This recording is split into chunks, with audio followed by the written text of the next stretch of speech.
Hey guys, welcome back to another video. So I'm going to be giving you guys my WWE Elimination Chamber review.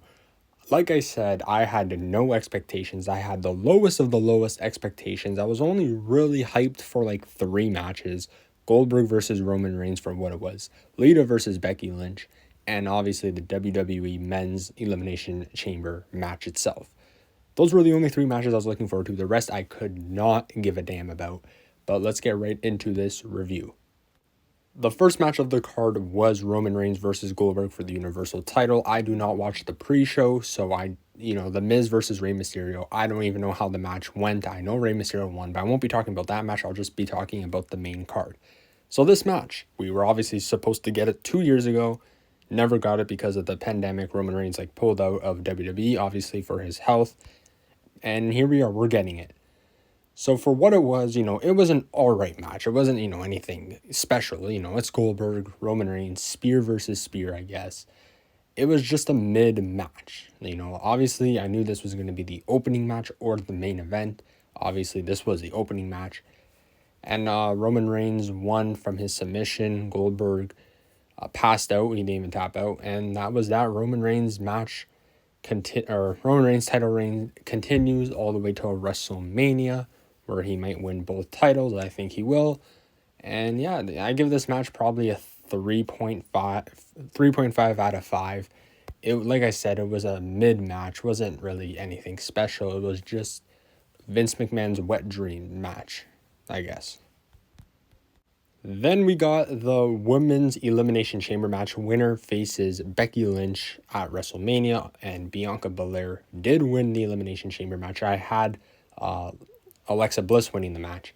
And this match was actually pretty, it wasn't good, but it was all right. It was another mid-match. If I were to give it a rating, once again, I'd give it a 3 out of 5. It wasn't really anything special, but it wasn't that bad like people are saying it was. I thought it was pretty good. If you think of it, WWE, storyline-wise, they did a pretty good job narrating, because Nikki ASH and Rhea Ripley, they're in a feud. So their feud continued into this match. And then obviously when Alexa Bliss came out, you guys know Nikki ASH and Alexa Bliss were former partners. And then they betrayed on each other. I forget who betrayed who. But storyline-wise, it was all right. The match was good, Liv Morgan looked really good in this match. Bianca Belair looked good. Alexa Bliss looked good in the match. I can't go over every spot because it's hard to do. It's hard to review an Elimination Chamber match. And considering this happened at 12:30 p.m. and right now my time when I'm recording this, it's 11 p.m. So it's been 12 hours since I honestly forget what happened. I just know Bianca Belair and I think Alexa Bliss were the last 2 remaining, and Bianca Belair won, and she is facing Becky Lynch because she defeated Lita.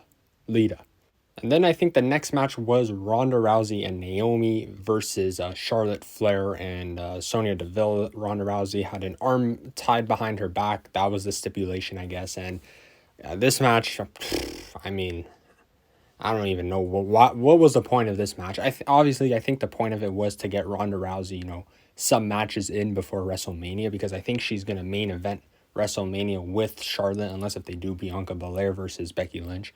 So obviously, if she's going to be the main event match, she needs to have a couple matches before the WrestleMania. So, I don't even know what to talk about the match. She had one arm behind her back. What do you want me to review about this stupid match? 2 out of 5. Move on to the next one. Then we had Drew McIntyre versus Madcap Moss, and the main spot or focus of this match, not because it was boring, but Madcap Moss landed on his neck.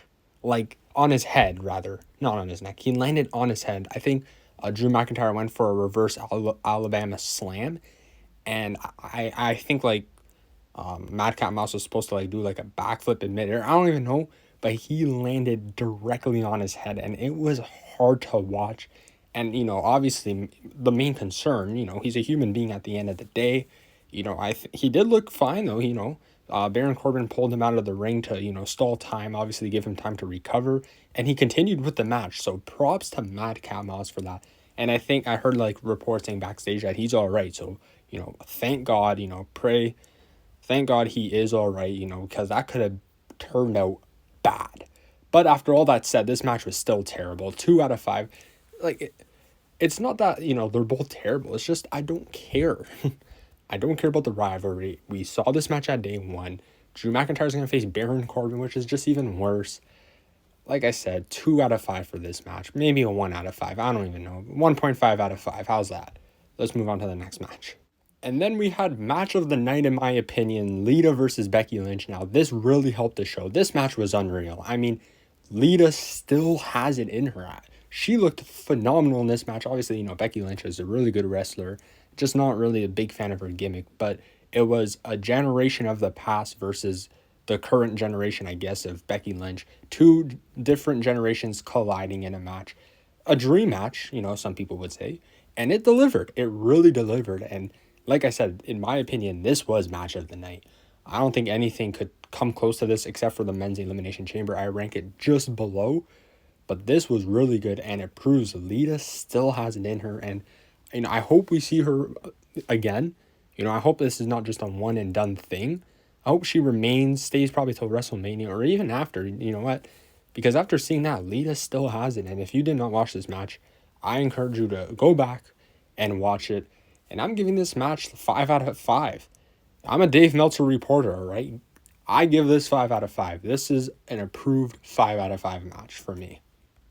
And then we had the Usos versus the Viking. Wait, no, never mind. The Usos attacked the Viking Raiders before they entered the ring from behind, and the match never happened. Thank God it did not happen, because I don't think anyone cared about this match. So yeah, I mean, the match didn't happen. There's nothing to review about that. And then the main event match was the men's Elimination Chamber match. And you know what? A lot of people are mad of the outcome. Brock Lesnar winning the title. What was the point of giving the title to Brock from Bobby just so Brock wins it back? Like, that point, yes, I agree. Like, what was the point of that? But you know what? Like, screw the winner, all right? Just forget about the winner. But the match itself was good. Like, you cannot deny the fact that this match was really good. And it told, a story of Brock Lesnar just basically destroying everyone. It's like what Shayna Baszler did to win her Elimination Chamber. She eliminated everyone in that match. Same thing happened here. Like, story-wise, it made sense. It was a good match. In my opinion, this was second match of the night. I'm giving it 4.5 out of 5. It was a really good match. Obviously, I didn't really like the winner, but the match itself was good. So let me, take you through, the match, because I just watched, it's a long story, but I just watched this match now, so it's fresh in my head.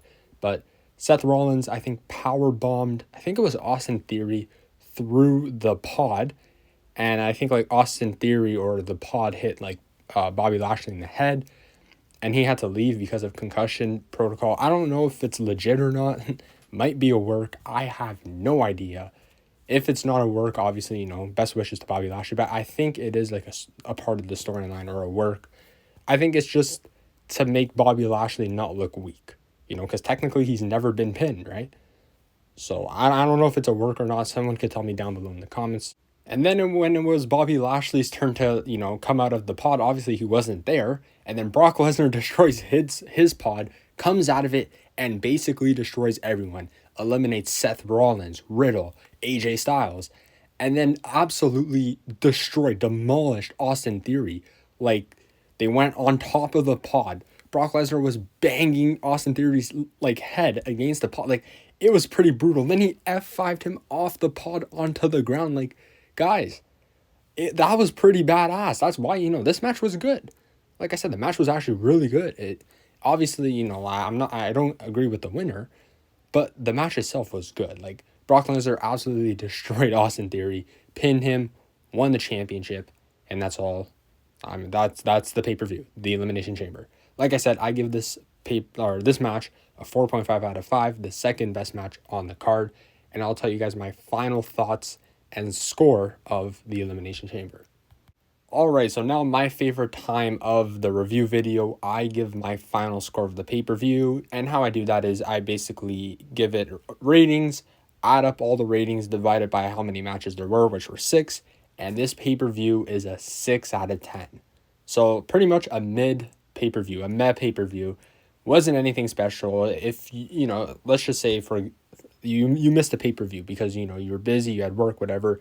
It's a pay-per-view that you don't need to go back and watch. That's what I'm trying to say. Except for the Lita and Becky Lynch match, because that match was actually really good. But other than that, you know, this pay-per-view was really mid. A lot of unnecessary matches that didn't need to happen. And yeah, you know, this pay-per-view is 6 out of 10. Like I'm saying, WWE, their last 3 pay-per-views have not delivered. Day 1, nope. Royal Rumble, hell no. And this one, no. The next pay-per-view is WrestleMania. You cannot disappoint your biggest pay-per-view of the year. You can't.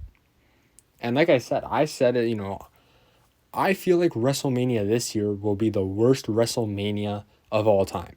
I have a feeling, a gut feeling, this WrestleMania is going to be the worst WrestleMania of all time. Because, first of all, if you already look at the card, it's not that good. Second of all, it's 2 nights, meaning there's going to be a lot of filler matches because it's 2 nights. If you look at pay-per-views like this, they can't even get good matches. Look, Madcap Moss versus Drew McIntyre, did that need to be on the card? No, it didn't need to be on this card. And it's going to be on the WrestleMania card. We're going to see matches like Ricochet versus Rich Holland at WrestleMania because it's 2 nights. Like, it's stupid. I hate WrestleMania being 2 nights.